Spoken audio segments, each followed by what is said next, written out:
You may have seen this really distressing headline yesterday where they're now talking about considering removing EHCPs from children in mainstream schools and only keeping them for children in special schools. This is enormously worrying for so many of us, so many families, and also schools, because it doesn't really give us enough information to understand what they're potentially proposing.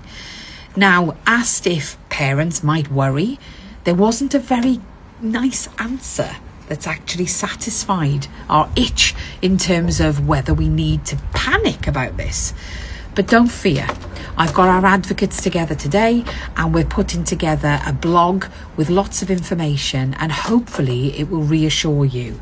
If you've got any questions, pop them below, and I've also put the link below. If you've got anything that you need to chat to us about, just reach out, send us a DM.